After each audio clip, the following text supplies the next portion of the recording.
Es necesidad del Estado que sus bases sean claras, sencillas y luminosas. De esta manera no existe confusión de intereses ni contradicciones.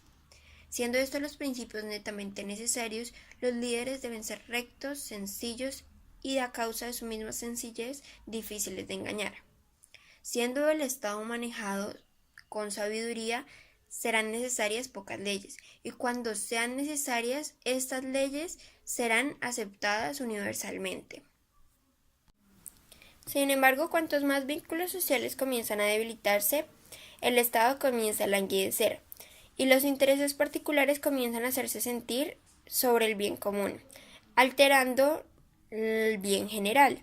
Por consiguiente, los intereses personales llegan a revestirse con el manto sagrado del bien público.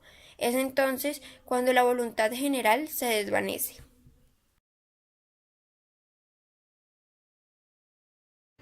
Hilado con la voluntad general se encuentra el sufragio, dado que la unanimidad es la que hace posible los dos anteriores.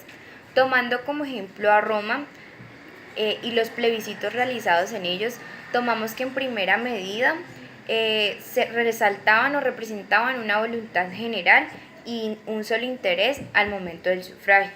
Es aquí donde entra el pacto social y la ley natural de la unanimidad, es decir, que los opositores no se invalidaban su oposición, valga la redundancia, sino que se excluían y quedaban como ciudadanos extranjeros. Esto quiere decir que el habitante de cada territorio se sometía a su soberanía.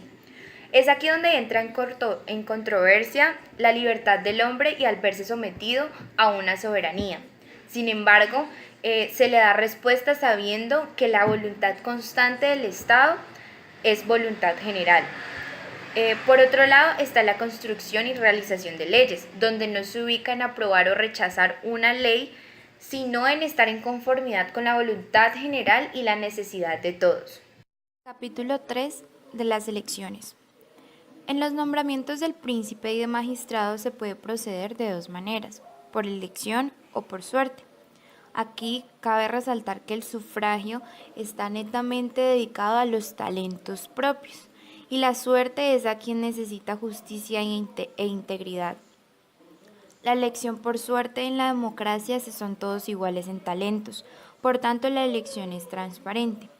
A ejemplo de la aristocracia donde el príncipe elige al príncipe, pues si no hay participación del pueblo, la nobleza de sus veces.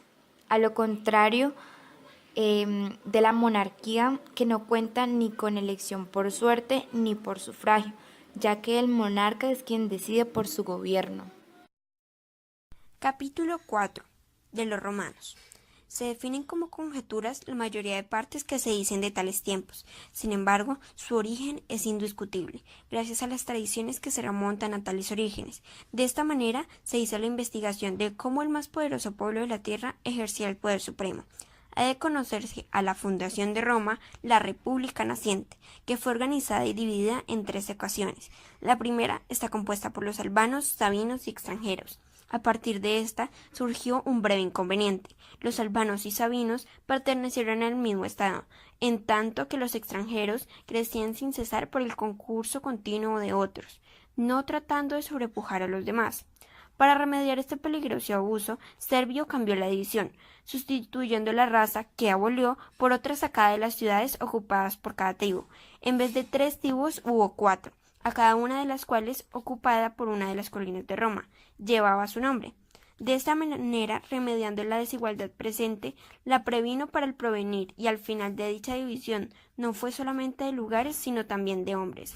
Prohibió a los habitantes de un barrio pasar a otro, lo cual impidió que las razas se confundieran. Servio añadió otras 15, llamados tribus rústicas, formadas por habitantes del campo. Después creó otras tantas, quedando al final del pueblo romano dividido en 35 tribus hasta el final de la República. A partir de estas tribus urbanas y tribus rústicas, se dice que todo lo que tenía de ilustre Roma vivía en los campos, cultivando la tierra y acostumbrados a buscar en ellos mismos el sostenimiento de la República. Finalmente, Plinio afirma que las tribus de los campos eran honradas a causa de que los hombres que la componían, a la vez que como castigo Se envidiaban a las de la ciudad, a los cobardes a quienes querían envilecer.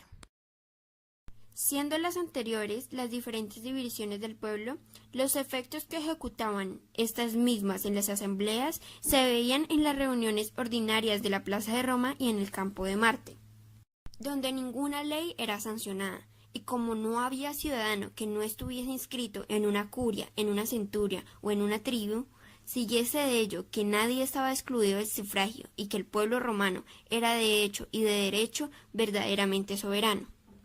Fueron de hecho todas las divisiones creadas las que al fin vencieron la ambición de todas las dificultades. Y cosa increíble, en medio de tanto abuso, ese pueblo inmenso, gracias a sus antiguos reglamentos, no dejaba elegir los magistrados, de examinar las leyes, de juzgar las causas, de despachar los negocios particulares y los públicos casi con tanta facilidad como si hubiera podido hacerlo el Senado mismo.